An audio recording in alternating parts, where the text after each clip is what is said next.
I wanted to start this morning and mention that there is, if you didn't already know, a special football game tonight, an important football game. Officially the game is the New England Patriots versus the Tampa Bay Buccaneers. But unofficially, it's been billed as the Belichick versus Brady game. The first time that the two have faced each other since the quarterback left the Patriots. Belichick being the coach of the Patriots and Brady being the former long-term quarterback of the Patriots. Now I want to pause here. You might be wondering, why are you talking about football? If you don't know, I do talk about football once in a while. But usually football is not the point. And there's something else we're trying to get to. Now this guy, whether you like Brady, oops, I was one further ahead than I thought it was. Whether you like Brady or dislike Brady or simply do not care about football, raise your hand if you don't care about football. That's okay. It's okay to admit that. Okay. Well, whether you like him or don't like him or simply don't care, there are some things that can't be denied about this guy. He's really good at his job. He's currently the oldest active NFL player, and he plays like he's in his early 30s. He takes really good care of his body. He holds several NFL records. By the world's standards, by what the world says that we should seek, what we should value, what we should seek after, what makes somebody more important, he seems to have it all. He has a job in pro sports, which many young boys long to grow up and be in pro sports. He's got a job in pro sports. It's something the world says, hey, that's a thing you should value. That's a thing you should seek after. That's a thing that matters. He makes millions of dollars every year. He has a total of over $270 million. He has expensive cars, he has a mansion, he has expensive clothes, and he's married to a supermodel who herself has over $400 million. However, Tom Brady, to an extent, he lives with a chip on his shoulder, or at least from what I can see from my perspective. He lives trying to prove himself over and over to people who said he wouldn't be able to make it. All the drive that he has in his life is because somebody told him he shouldn't make it, shouldn't be able to do it, shouldn't be able to make it, shouldn't be included. And so he's lived his whole life around this idea of trying to prove himself, trying to make it himself, trying to be the best that he can, trying to go after everything the world says that he couldn't have, trying to go after everything the world says that he should want. So he's always trying to prove himself over and over to people who said he wouldn't make it, trying to last a little longer, trying to break one more record, trying to push and push and push the boundaries in hopes that it will be a long time, if ever, that somebody else breaks his records. This is what the world teaches us to go after, and Tom Brady, like many NFL players, is very much going with the flow of what the world says we should be doing. But it's not universal about all NFL players. So we also have this guy. This is Jason Brown. Jason Brown was an NFL player. Back in high school, he never wanted to play football. He had no interest in football. He was playing in the band, and his high school football team was terrible. And high school football coach came to him and said, I can't have the biggest potential player in the high school sitting in the stands when I need you down here protecting my quarterback. And so he was drafted by the high school coach, and it turned out he did really well at what he was asked to do. He got a full scholarship. And he was hired by the Baltimore Ravens. And then he switched to the Rams. And the Rams had a $37.5 million contract for him. So he was playing for years. But at age 27, he started looking around, realizing he's not satisfied at all with it. He never sees his wife. He never sees his kids. He does not have the life that he wanted to have. But he has everything that the world says he should be seeking after. But he doesn't have contentment. He doesn't have what he really desired. And so he grew up going to church. He prayed about it. So God said to him, feed my people. Now some people would take that and say, well, I'm going to donate some of my millions of dollars and make sure that these charities are all set. But he walked away from all of it. He walked away from football altogether. In fact, having no experience farming at all, he taught himself to farm on YouTube. And his theory was, well, I spent hours and hours and hours watching football on YouTube, learning to play football, learning to be better at football. So I'm going to take that and I'm going to spend all this time learning to farm. And so he and his wife, they bought a 1,000-acre farm and just started growing stuff. And they give it all away. In 2016, he grew 46,000 pounds of sweet potatoes, 10,000 pounds of cucumbers. And he says he feels more successful now than he had at any other time in his life. Not by man's standards, but by God's standards. Stories of people who do things other than what's expected, out of the ordinary, tend to get noticed. People make a big deal out of these stories. There were several news reports about this guy, investigating him. Why is he doing this? This doesn't make sense. His agent, he said to him when he was going to walk away, he said, "You were making the biggest mistake of your life." And he looked right at the agent and said, "No, I'm not. I'm not. Because if you go the direction God is leading you, you are not going astray." Imagine if every person in the church around the world followed that way. Every person went against the grain of the world that so easily wants to just take us along in its current.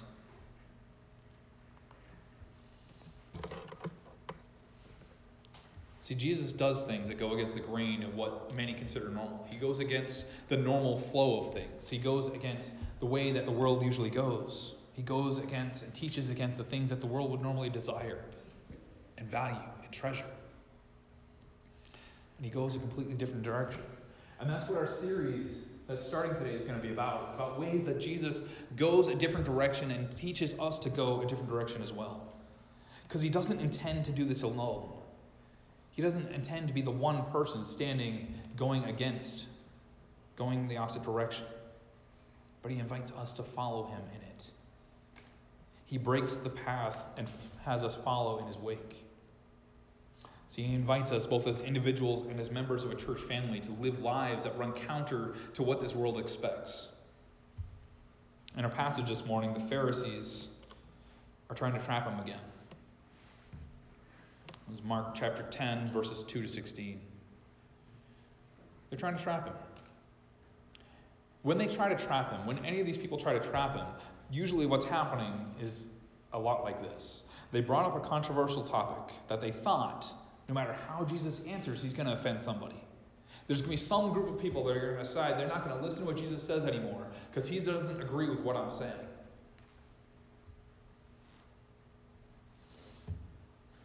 Almost every time that a Pharisee, a teacher of the law, a priest, or anyone else tries to ask insincere questions of Jesus, tries to test Jesus, tries to trap Jesus, it's about topics that people in that day were arguing about.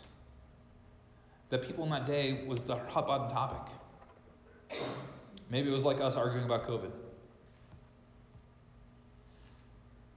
But Jesus always, every time, without fail, found a way to give an answer that was truthful, solid, and which could not be argued against. And at the same time, it did not come down clearly on this side or clearly on that side of an ongoing argument, but offered them something absolutely different. See, Jesus shows them and shows us a different way. A way that supersedes this way or that way, this argument or that argument, up or down, right or left. See, Jesus shows them something completely different. Shows them what God's mercy and grace looks like. Shows them what they're missing. What life in his kingdom looks like, and it's different than anything they've ever known. It flows a completely different direction. See, this passage, it raises questions on 3 different levels. The first question that it raises is, what is the proper understanding of marriage, of divorce, of children? That's the face value. That's important. But also it raises the question that since it's the Pharisees trying to trap or test Jesus in this context, the inquiry also raises the question of who has the authority to answer this question. So the Pharisees ask it saying, "No, Jesus, we don't really trust that you have the authority to answer what we're asking you. But we're waiting to see what you say so that we can pin you down somewhere." And third, Jesus' answer to the Pharisees raises a question about his kingdom. What should be the attitude and the approach of people who enter into his kingdom? How is it different? How does it look different? How does it act different? How does it go against the flow of what's considered normal in the world? See, Jesus changes things. He goes against the flow. He reverses norms. Digging deeper, if you look at the context of divorce in this passage, in that time, only men could divorce women. It's funny, humorous almost, that when he's with his disciples, he speaks a little differently. He says, and if a woman divorces her husband, that was unheard of in those days. That was unheard of in those days. It was almost humorous that he phrased it in that way because he's slapping them in the face, trying to get them to look at it differently. But only men could divorce their wives. Women could not divorce their husbands. And one of the ongoing debates at that time was what is valid grounds for divorce.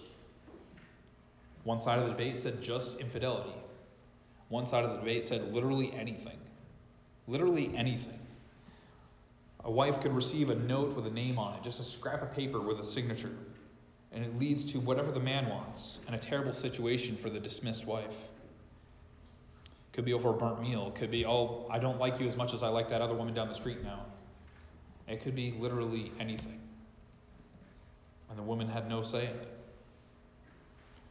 And not just that, but once they were divorced, their status was nothing.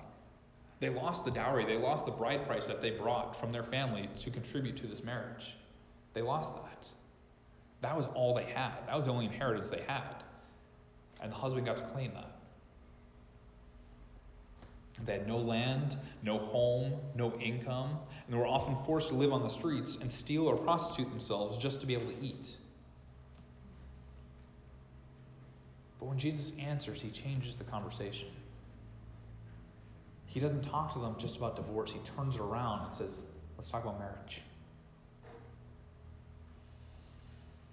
At first glance, he appears to make things more difficult than what the Old Testament may demand. Kind of like in the middle portion of the Sermon on the Mount that's on chapter 6 of Matthew, where Jesus takes well-known Old Testament laws and makes them more difficult to follow. See, I used to take this at face value. In high school, I had a friend whose parents were divorced, and her mom remarried, and I told her, your mom's done for.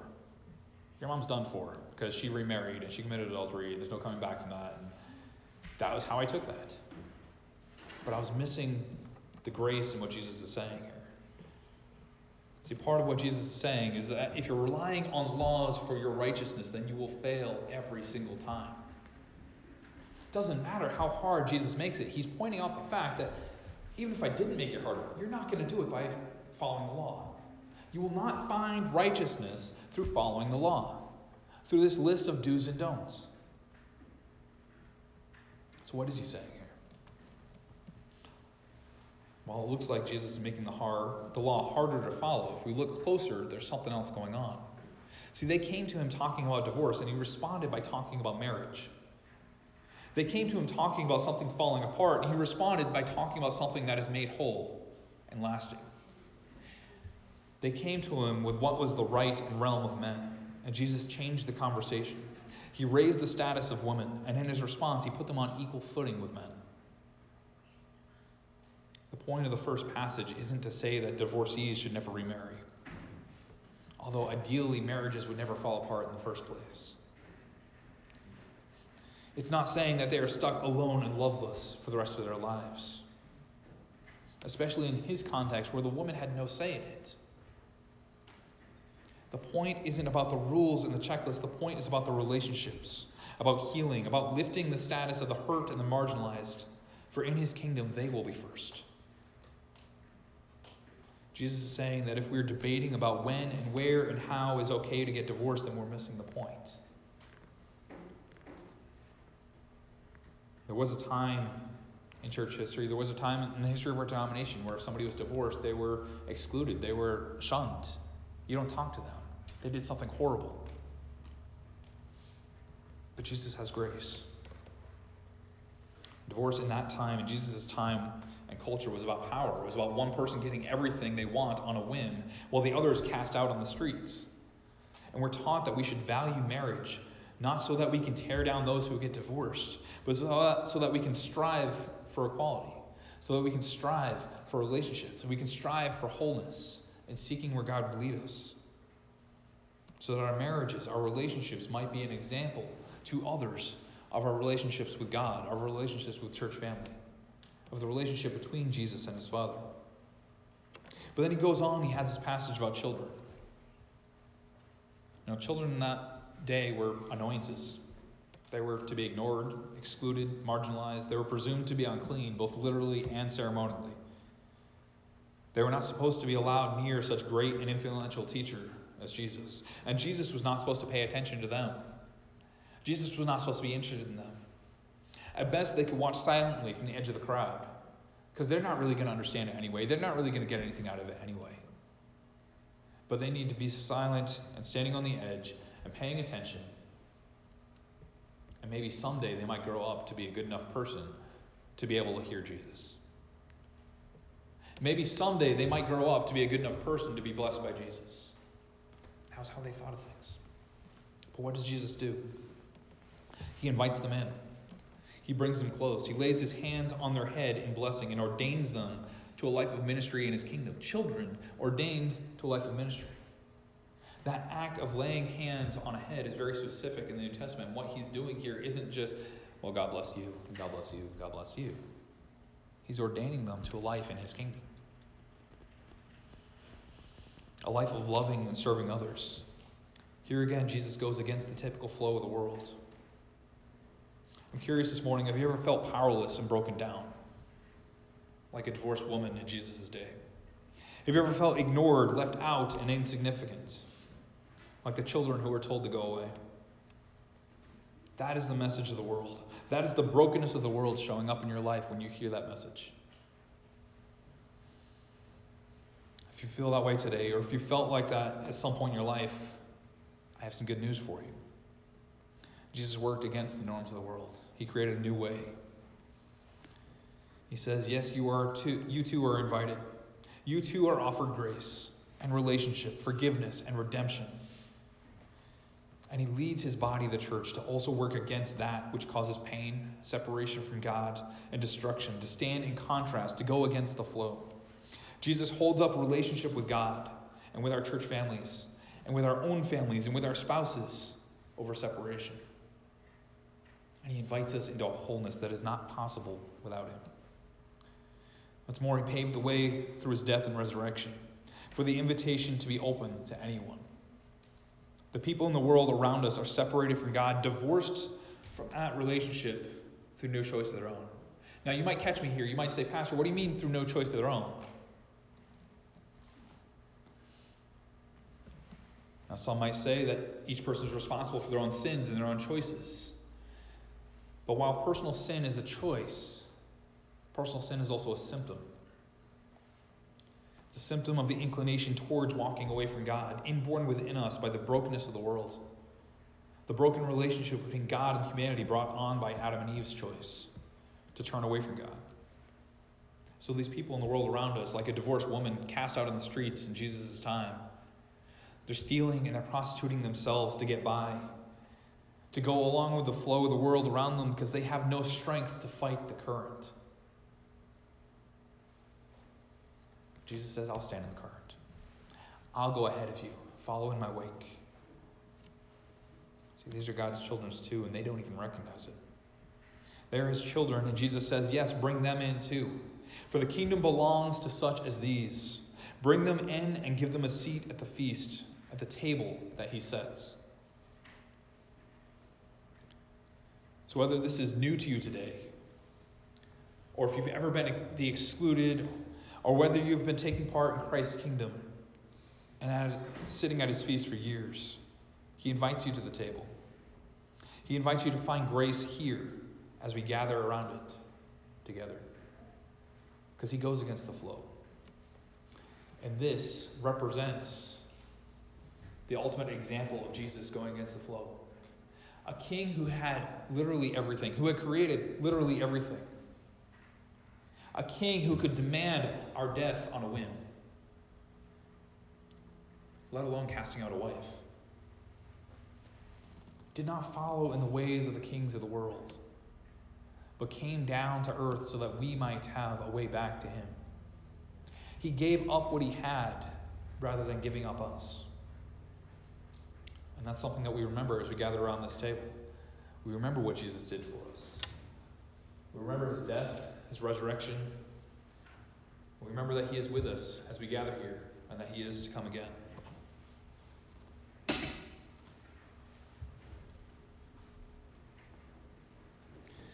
So as we're gathered at the table this morning, I encourage you to remember that.